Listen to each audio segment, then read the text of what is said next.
Yang dibutuhkan adalah zaman sekarang itu, ya kalau kita sekarang mau Indonesia ini sehat, terus keren, maka jawabannya adalah berapa banyak penduduk negeri ini yang bangun malam dan baca Quran. Semakin banyak penduduk negeri ini yang bangun malam dan baca Quran, pasti sehat. Coba bikin ini ramuannya, ini kunyit, lalu Anda kasih jahe, lalu Anda kasih masuk sama ini serai, kasih air panas.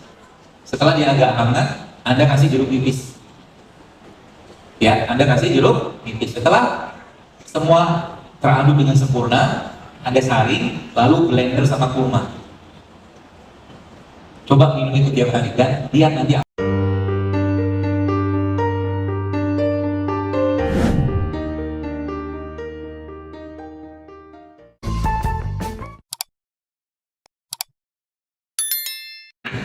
Ketika Allah menciptakan kita, Allah menciptakan reseptor dalam tubuh kita ini. Ya, reseptor itu kayak key and lock. Jadi ada kuncinya, ada gemboknya. Ada kuncinya, ada gemboknya. Gitu. Reseptornya sudah build in di sini. Gitu pemahamannya. Maka yang dibutuhkan adalah asupan dari luar untuk mengaktifasi mereka itu. Jadi yang reseptor tadi itu dia butuh bahan baku, dan semakin bagus bahan bakunya, semakin berkualitaslah diri mereka atau tubuh manusia tadi. Gitu. Bahan baku mereka apa? Asam amino namanya salah satunya. Enzim itu bahan bakunya asam amino.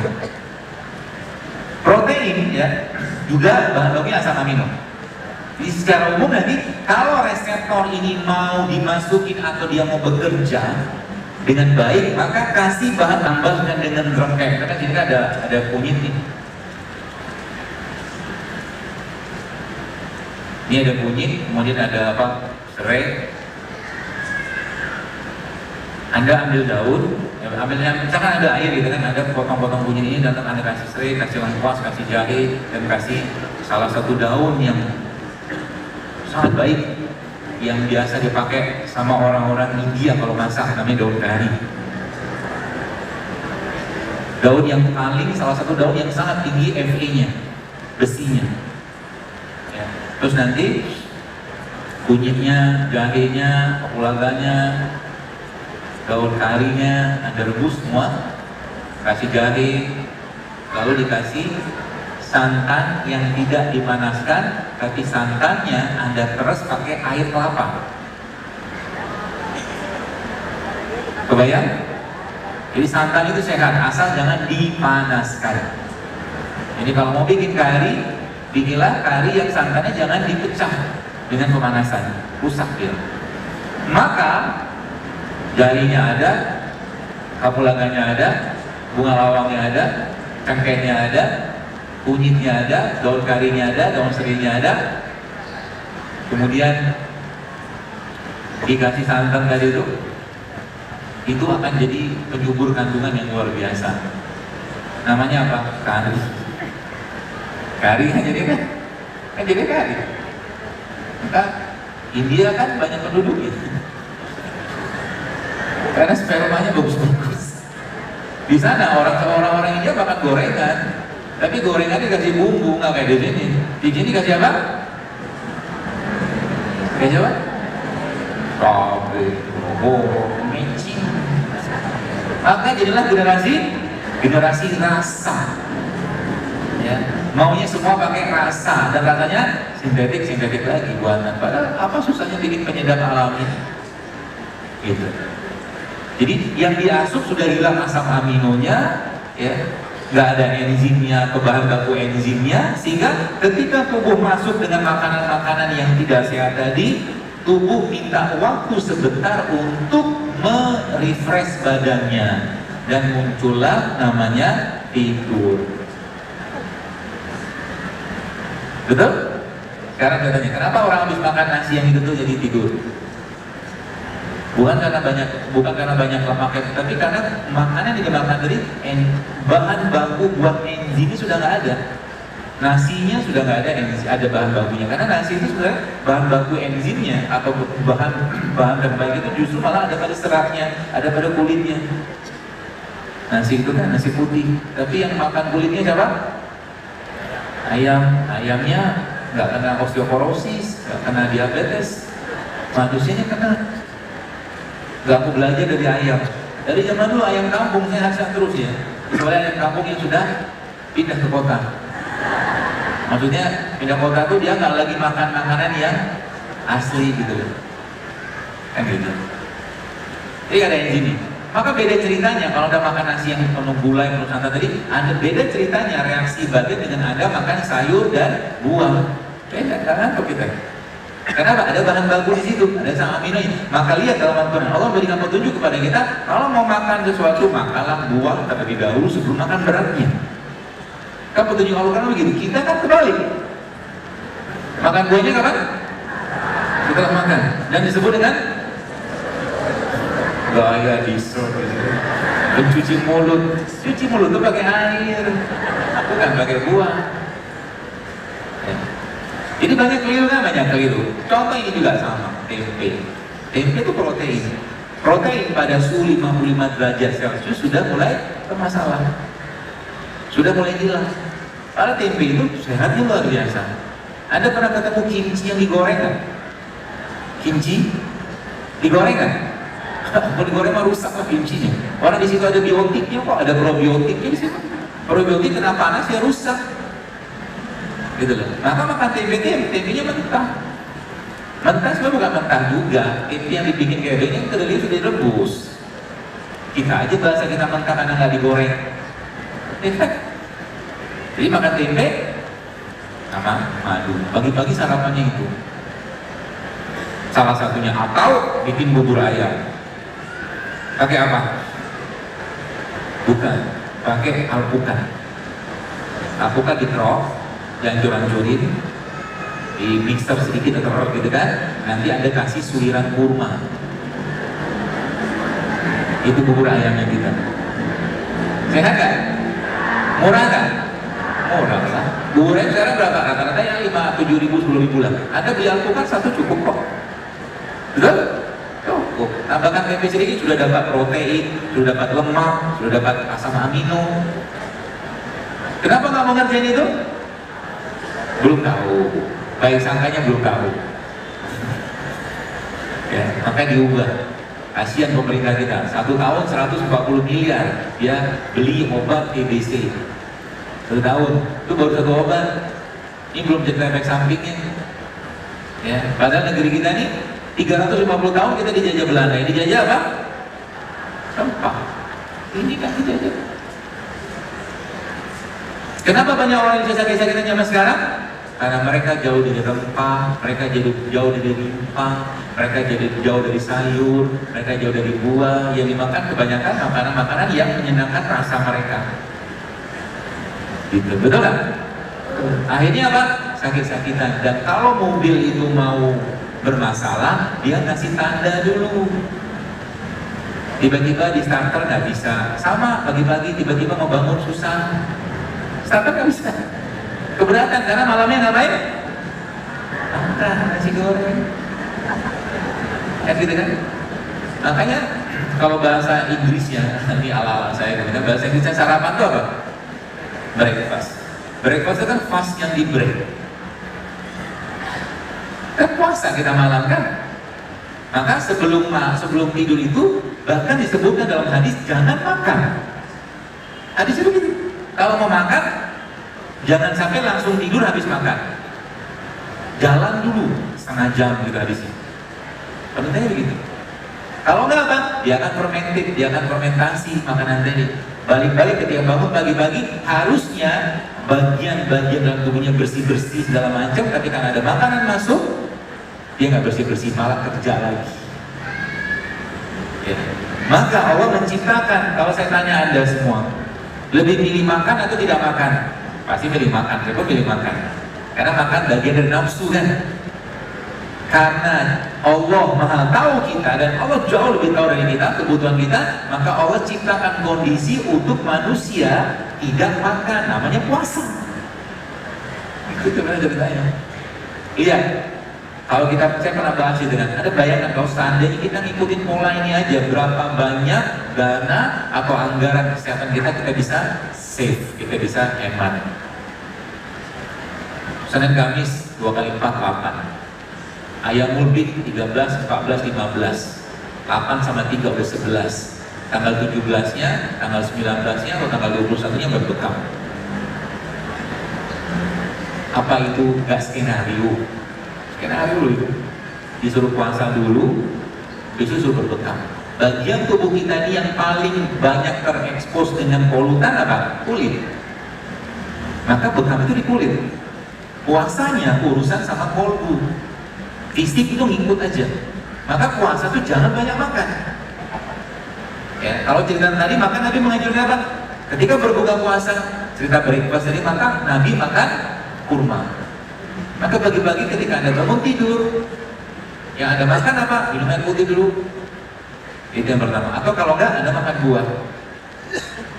Nggak cocok bagi-bagi itu kita makan yang berat-berat. Kenapa? Karena tubuhnya habis istirahat. Gitu loh. Jam 4 bangun, jam 5 bangun, tiba-tiba langsung makan bubur ayam, nasi goreng, mie goreng, bla segala macam, capek dia. Akhirnya apa? Ngantuk. Dan tubuh kalau sudah bermasalah, dia ngasih tanda. Tandanya apa? Keluhan. Anda yang sudah mulai ngikutin apa yang saya sampaikan, coba lihat. Mulai berkurang sendiri keluhan-keluhannya, coba lihat. Satu persatu hilang, pusing sudah mulai hilang, dan tidak lagi menyalahkan musim. Zaman sekarang orang suka nyalain musim. Musim hujan, batuk pilek. Ya, musim panas, demam, macamnya nggak ada yang benar musim. Rambutan disalahin, mangga disalahin, kalengkeng disalahin, nggak ada. Karena itu yang menciptakan semua kan. Ya. Kalau udah ngikutin ritmenya alam ini, waktunya tidur, waktunya makan, waktunya puasa, selesai. Waktunya malam, bangun malam. Gitu. Maka pasti sehat. Kata kuncinya apa? Semua syariat dalam Islam menyehatkan, tapi kita tidak mengerjakan yang utusnya. Kita mengerjakannya karena ketaatan dan kewajiban kita kepada Allah. Wudu saja mungkin Bapak Ibu kalau program baca beberapa tulisan tentang wudu. Betapa di sini ada kuman di hidung kita yang itu per 4-5 jam tinggal saya waktu itu saya baca itu bisa hilang dengan berwudu. Jadi orang berwudu itu sekarang pasti tidak akan kena sinus kalau wudunya benar seperti wudunya Nabi. Istinsyaq, ngirup air gitu. Apalagi lihat bagaimana Nabi SAW memberikan petunjuk kepada kita. Nabi bilang apa? Kalau tidak memberatkan umatku, kata Nabi SAW, maka kata Nabi, aku akan wajibkan mereka setiap habis berwudu bersiwak. Oh nggak berat. Sholat 5 waktu 5 kali. Ada yang itu 5, berarti 5 kali kita sehari minimal bersiwak. Kalau ngikutin siwak ya. Kemudian kalau tidak memberatkan umatku, kata Nabi SAW, maka aku wajibkan mereka setiap mau sholat mereka bersiwak. Sudah 10 itu. Artinya umat Islam ini harusnya menjadi umat yang paling bebas dari karies. Harusnya jangan ada sakit gigian. Kenapa? Siwak itu isinya semua bagian odol, sebagian besar ada pada siwak. Kayu siwak itu. Ya. Maka itu menjadi bagian daripada sunnah kenabian. Nabi pernah menceritakan bahwa ada 5 sunnah kenabian: wudu, siwak, potong bulu kemaluan, potong kumis, sama berbekam, sama pakai minyak wangi. Sunnah Nabi. Itu dikerjakan Nabi kan. Itu sebab Nabi kita alaihissalam paling suka dengan minyak wangi. Kata Nabi begitu. Maka bagi bapak-bapak nih di kantongnya atau di tas Anda coba siapkan minyak wangi terus. Rasul tidak akan masuk ke rumah beliau alaihissalam sebelum beliau bersiwak. Dia nggak mau ketemu istri beliau sampai beliau bersiwak. Ada tuh begitu. Bagaimana caranya supaya mulut tidak bau? Jangan makan yang asam-asam. Contoh yang asam apa? Bukan. Gula pasir itu asam. Sifatnya, bukan rasa. Gula pasir itu asam. Tepung itu asam. Minyak goreng itu asam. Nasi putih itu asam. Okay. Tanda-tanda orang yang asam apa? Mulutnya bau, BAB-nya bau, kencingnya bau, pokoknya bau lah. Coba lihat kalau ada yang makan jengkol, apa yang terjadi dengan pipisnya? Bau kan? Karena jengkol itu asam, kuat banget asamnya. Ya. Kemudian durian. Coba lihat, maaf kalau yang makan durian berlebihan, coba lihat. Biasanya BAB-nya itu juga maaf baunya menyengat, karena durian itu asam. Udah asam, dia karbonya atau gula tinggi banget. Maka boleh makan durian. 1 potong, 2 potong. Ya. Lalu Anda ambil bijinya direbus, nah makan bijinya yang banyak, lebih sehat. Biji durian itu sehat. Ya. Jadi pada makan durian. Ya. Sekali-kali boleh lah. Kalau Anda pengen tetap makan nasi, dok saya belum bisa tinggal nasi putih, gampang, saya kasih solusinya.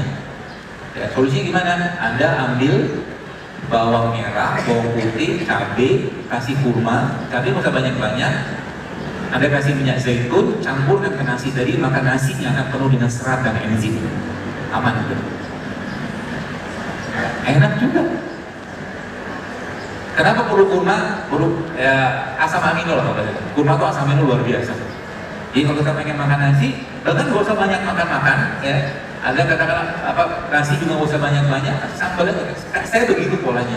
Atau Anda bikin sambal sendiri. Sambalnya nanti isinya apa?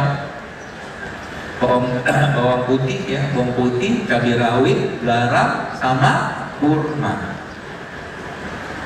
Diulek, nanti kasih zaitun sedikit, campurkan ke nasi Anda, itu the best.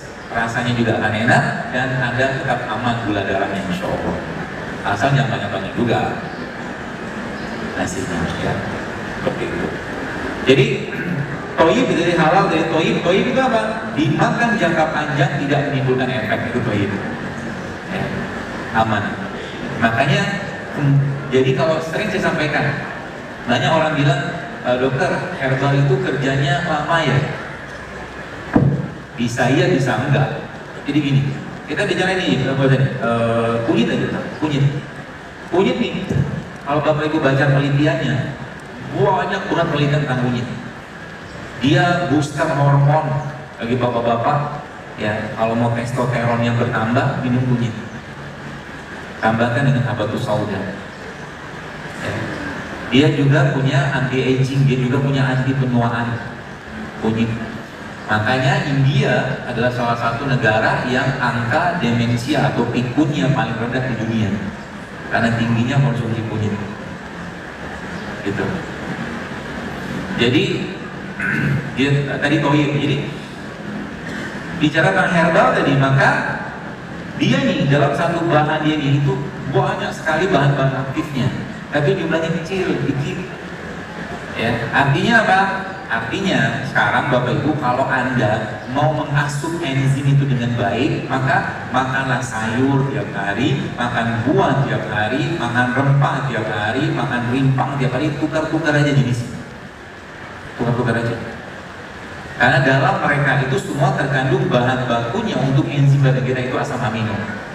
Yang menariknya lagi apa? Menarik lagi ternyata mereka ini loh sekalian. Karena bahan aktifnya banyaknya tuh gini. Kenapa orang makan paracetamol, habis makan paracetamol, ini pusing dia, langsung chest cramp? Tahu kenapa? Kenapa dok? Karena dosisnya tinggi banget kan? Dosis paracetamol kan satu kapsulnya berapa? 500 ml. Nah pertanyaannya, kunyit itu punya ke analgetik atau anti nyeri? Punya, tapi kecil banget. Tapi dia punya yang lain juga, dia punya anti aging, dia punya anti pembekuan anti agregasi apa nama itu, kemudian dia juga dia pengengker darah, banyak banget dalam satu kunyit ini. Ya, ketika orang hidupnya nggak sehat, kemudian dia makan ini, maka katakanlah dalam misalkan ini ilustrasi analogis saja. Dalam mereka ini katakan ada 10 bahan aktif misalkan lebih banyak. Ketika orang itu nggak sehat, lalu dia makan beginian, judulnya dalam kondisi dia pusing.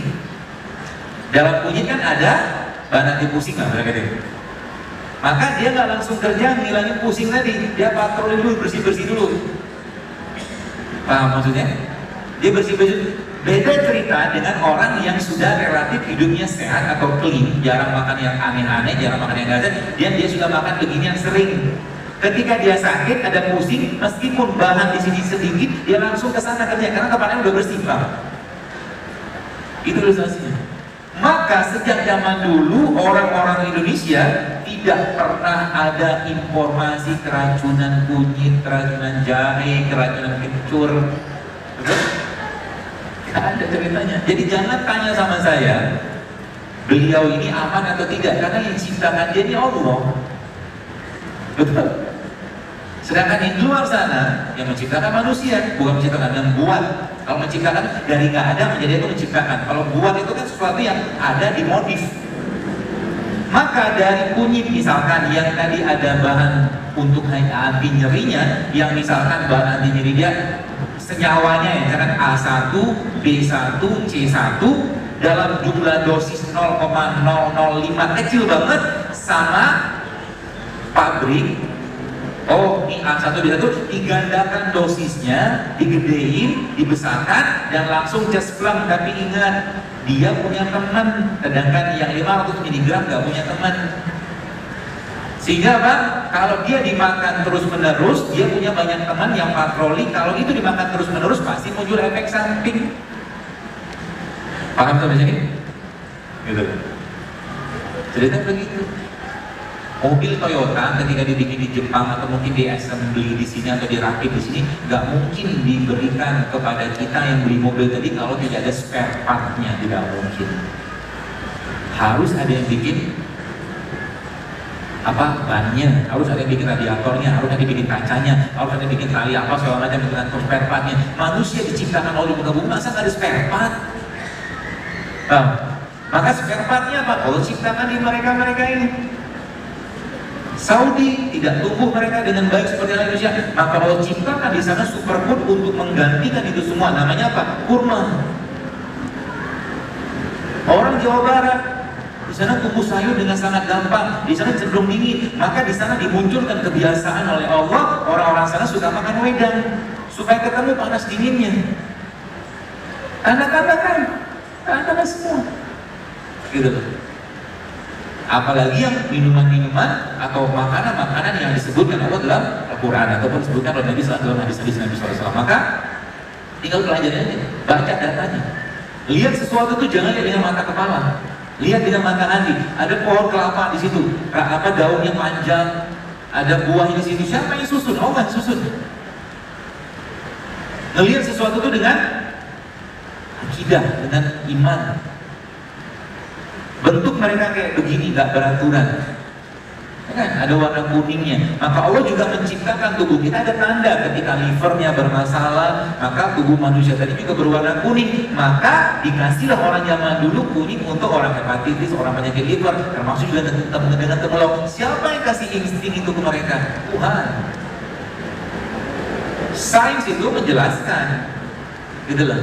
Maka baca tanda-tanda tadi kepada Allah, baca tanda-tanda tadi dengan iman kita, ya. Jangan cuma baca dengan tadi mata kepala. Nanti kita capek sendirian. Apa susahnya Allah menyembuhkan kita dengan air? Kenapa nggak bisa? Karena iman kita tidak kita bina dengan itu. Gitu. Yang dibutuhkan adalah zaman sekarang itu, ya, kalau kita sekarang mau Indonesia ini sehat, maka jawabannya adalah berapa banyak penduduk negeri ini yang bangun malam dan baca Quran. Itu yang kita tahu. Semakin banyak penduduk negeri ini yang bangun malam dan baca Quran, pasti sehat, insyaallah. Kenapa? Karena semua syariat menyehatkan, terutama syariat-syariat yang membutuhkan effort lebih. Orang lagi tidur dia bangun, ternyata lagi tidur, orang lagi tidur itu dia bangun, ternyata growth hormonnya bertambah. Orang itu bisa mendapatkan growth hormon yang luar biasa. Itu kan penelitian tahajud kayak begitu. Coba baca penelitiannya. Termasuk juga puasa Senin Kamis. Puasa Senin Kamis itu ada mereka nyebutnya 5-2 fasting, puasa 5-2, 2 kali seminggu berpuasa. Tapi mereka nggak tahu bahwa Islam sudah mengajarkan itu. Ya, ada urutannya semua. Ya, kalau kita ikutin urutan tadi, maka insya Allah subhanallah itu luar biasa. Ya, termasuk dia butuh dirindungi, Maka kemarin saya sempat ada, nanti Bapak Ibu coba bikin ya. Coba bikin ini ramuan ini kunyit, lalu Anda kasih jahe, lalu Anda kasih masuk sama ini serai, kasih air panas. Setelah dia agak hangat, Anda kasih jeruk nipis. Ya, Anda kasih jeruk nipis. Setelah semua teraduk dengan sempurna, Anda saring, lalu blender sama kurma. Coba minum itu tiap hari dan lihat nanti apa efeknya. Karena yang tadi saya sebutkan itu sebagian besar itu raja-raja herbal semua, king herbs. Kunyit, jahe, jeruk nipis, kayu manis, bahkan serai. Serai ini salah satu steroid alaminya kita, steroid. Atau tadinya air kelapa. Karena air kelapa itu adalah air kelapa yang air kelapa adalah air yang sangat tinggi asam aminonya. Ya. Tapi air kelapa sifatnya asam. Nah, kalau Anda mau minum air kelapa, jangan lupa air kelapa ini ditambahkan garam. Ya, supaya apa? Supaya dia tidak terlalu asam. Supaya dia tidak terlalu asam. Mau dikasih madu boleh, mau enggak, bahkan dari kurma kan sudah manis kan, sudah cukup manisnya. Nah, serainya air kelapa yang tadi loh sekalian kan asam amino tuh, asam amino. Air kelapa apa yang paling bagus? Air kelapa yang masih muda, terutama air kelapa atau kelapa yang dagingnya masih halus banget itu. Ya. Itu nanti bisa Anda tambahkan dengan beberapa herbal. Jadi contohnya gini. Dalam air kelapa itu kan ada mineral, ada asam amino. Kelihatan nggak? Nggak kelihatan. Dia sudah larut semua di situ. Ya maka semua yang bersifat atau nggak kelihatan secara kasat mata kita nyebutnya nano. Jadi air kayak begini, ini kan ada bahan. Ini apa sih ini? Jeruk nipis lah, jeruk lemon di sini. Yang bagian daripada jeruk lemon, jeruk melon. Oh jeruk nipis lah. Yang bagian daripada jeruk nipis ini larut dalam air ini kan. Ya, larut dalam air dan nggak kelihatan nanti lama-kelamaan. Ya, karena dia sudah terekstraksi ke dalam air. Ya, tapi ada hati-hatinya. Karena air itu sifatnya dingin dan dia melarutkan, maka bagi Anda yang minum infus water kayak begini hati-hati. Hati-hati pertama, hati-hati dengan tensi. Karena dia cepat banget menurunin tensi. Jadi kalau Anda minum kayak begini lalu keliengan, stop. Ya, mungkin bisa jadi hipotensi. Atau Anda minum infusan kayak begini isinya kayu manis. Kayu manis punya efek hipoglikemik atau menurunkan gula darah yang kuat sekali. Jadi kalau Anda minum infus kayak begini ya infus kayu manis kayak begini lalu tiba-tiba keliengan, mungkin bisa jadi muncul hipoglikemik atau gulanya turun. Itu sebabnya kalau saya lebih nyaranin ganti-ganti aja tiap hari. Kalau saya dalam jumlah sedikit, tapi Anda istiqomah jauh lebih baik. Misalkan nih ya, hari ini minum jahe, besok minum serai, besok minum kunyit, besok minum infus water, gitu lebih baik. Kecuali Anda memang punya aktivitas yang bisa memanaskan badan Anda seperti olahraga. Anda lihat kan ada salah satu bapak calon wapres yang nggak jadi itu, Sandiaga Uno itu kan. Beliau kan bawa ini terus tuh kan antang-antang aja dia, nggak ngendrop. Karena apa? Karena larinya luar biasa panas badannya. Kita kan enggak.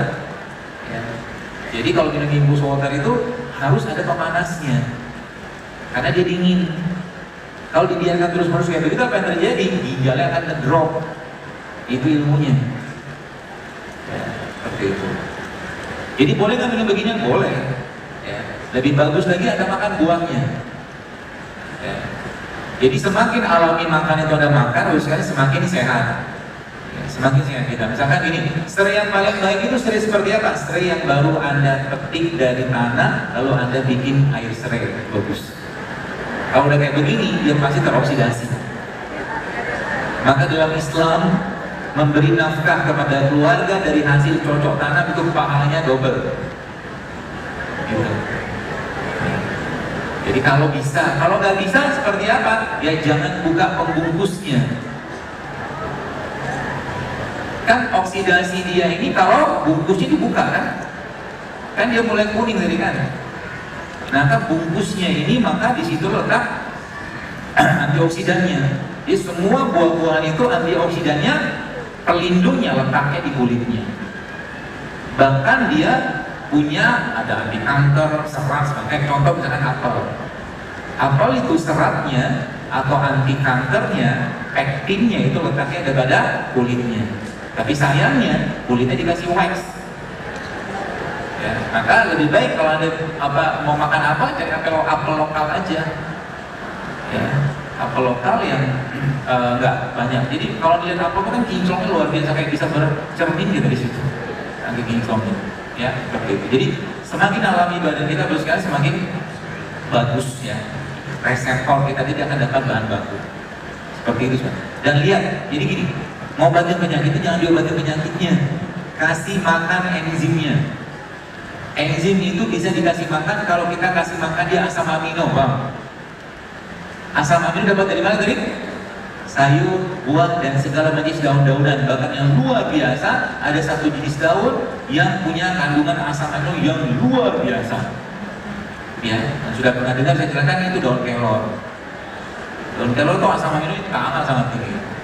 Ya, Allah Maha Kuasa, dan mungkin Allah tinggalkan kita di bumi ini tanpa diberikan bahan baku untuk menjalankan peran sebagai Abdullah. Nggak mungkin.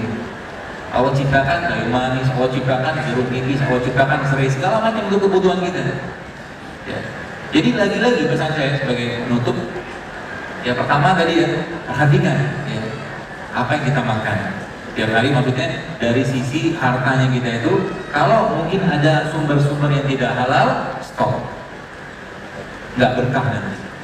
Penyakit bakal banyak datang, masalah akan banyak datang. Yang pertama. Yang kedua, kalau Anda lagi makan, ibu sekalian, kata kuncinya adalah kalau mau makan, pikir baik-baik. Kalau saya makan ini kira-kira bikin sakit atau bikin sehat?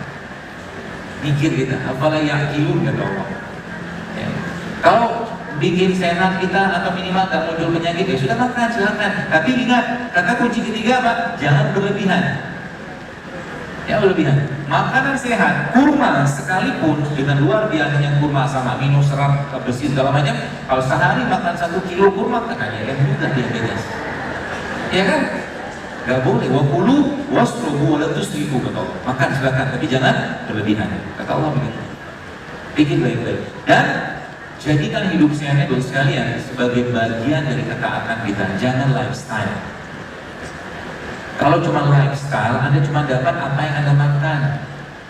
Tapi kalau kita jadikan, ya Allah, mulai sekarang aku berkomitmen hidup saya supaya ibadahku lebih baik, ya Allah. Maka ketika Anda minum kunyit, ketika Anda minum jeruk nipis, ketika Anda makan tempe yang segala macam, maka itu setiap makanan yang masuk ke mulut Anda dapat pahala. Karena bagian dari niat kita untuk bersyukur dan taat kepada Allah. Itu bedanya kita dengan orang-orang yang bikin program-program diet di barat-barat sana. Ya.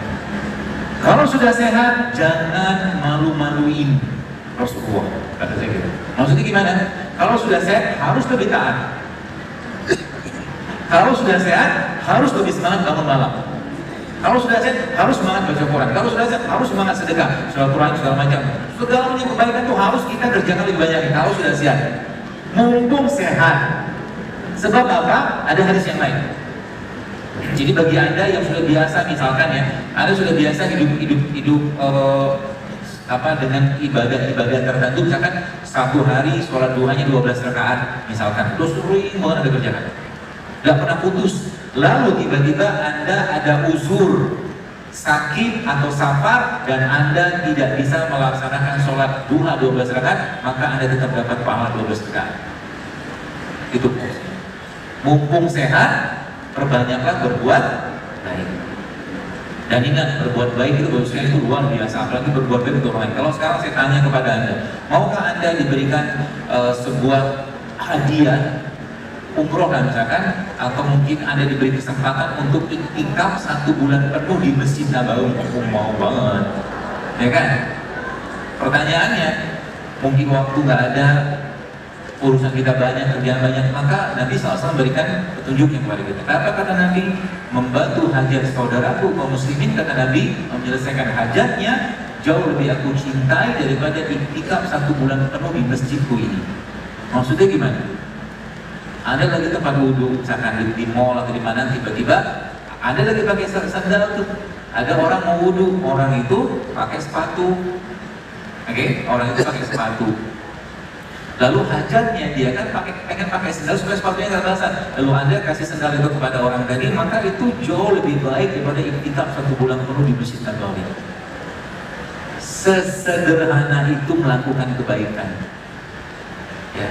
Maka ketika Anda lagi di mall, lagi di pintu tol atau mungkin di segala macam tempat-tempat yang Anda bisa melakukan kebaikan, lakukan di sana kebaikan tersebut.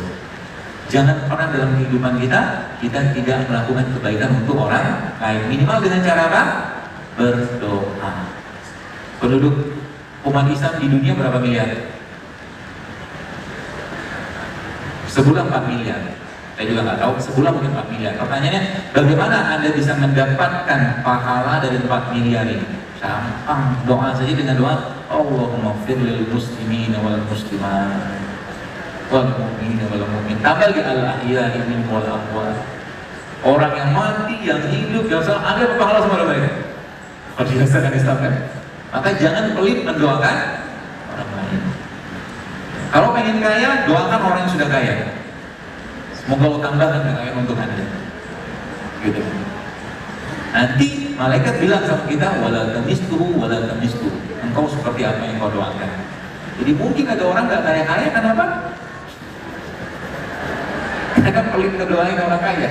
Lihat orang kaya, oh jangan sombong, sholatnya telat, gue sholatnya rutin, gitu lah. Itu penyakit apa? Maka hati-hati dengan jagalah hati. Karena seorang itu akan dimatikan sesuai dengan kebiasaan. Kebiasaan apa? Kebiasaan hati salah satunya. Kalau dia sukanya mengumpat orang, mencela orang, ngomongin orang, dia akan mati dalam keadaan kayak begitu. Serius. Maka jangan cari masalah dengan orang lain. Jaga hati baik. Nggak perlu ngomong, diem. Nabi ajarkan begitu kan? Ngomong yang baik, kalau nggak diem. Kalau nggak ada orang tanya, jangan ngomong. Baca zikir, baca Quran, lebih baik. Itu sebabnya salah satu cara untuk mau program hamil adalah jangan banyak ngomong. Banyak zikir. Nabi Zakaria ketika beliau disampaikan oleh Allah, ya Rob, apa tanda istriku hamil? Maka engkau tidak akan bisa bicara. Maksudnya secara umum, saya mencoba menganalogikan saja. Ya, daripada banyak bicara, hormon kita terganggu, emosi kita terganggu, fisiologis badan kita terganggu, kita banyak berzikir. Dan memang Al-Quran memberikan petunjuk seperti itu. Kalau mau banyak anak, mau banyak hartanya, dalam surat Nuh Allah sampaikan, perbanyaklah istighfar. Gitu. Jadi sesederhana itu sebenarnya. Jadi kayak begini sebenarnya hanya bagian yang ya kalau boleh saya katakan hanya 1% saja. Hanya 1%. 99%-nya apa? Kolbunya. Iza sholat jasad kulluhu wa iza fasada jasad kulluhu.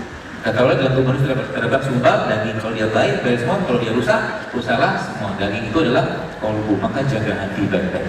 Dan hati yang baik akan bermanifestasi dengan adab yang baik. Hati yang baik akan bermanifestasi menjadi akhlak yang baik. Maka mau setinggi apapun ilmu seseorang, kalau tidak ada akhlak dan adabnya, semua kosong. Adab sebelum ilmu, ya seperti itu. Pepatahnya, ya, mungkin hadisnya seperti itu. Baik, saya kira mungkin cukup. Mudah-mudahan bermanfaat. Kita sampaikan dan semoga bagus sekalian dengan hadir ke majelis ini. Mudah-mudahan jadi semangat untuk lebih sehat lagi dan jadikan semangat hidup saya sebagai bentuk ketaatan kita kepada Allah, ya, sebagai bentuk rasa syukur kita kepada Allah, ya. Dan mudah-mudahan dengan ini lebih banyak lagi orang-orang yang sehat di Indonesia. Bukan hanya sehat fisik, tapi sehat hatinya, sehat emosinya, sehat pikirannya, sehat perasaannya, ya. Supaya apa? Ya, supaya ya lagi-lagi kita mau bertemu dengan Allah dalam keadaan yang baik. Baik apa yang paling utama? Baik kolbu, baik hati, baik pikiran, baik perasaan. Ya, dan Nabi SAW sudah memberikan contoh yang sangat jelas kepada kita semua tentang itu. Maka fattabi'uni, kata Allah, ikutin aja Muhammad SAW. Ya, maka engkau akan dicintai Allah, engkau akan diampuni oleh Allah Subhanahu Wa Taala. Saya kira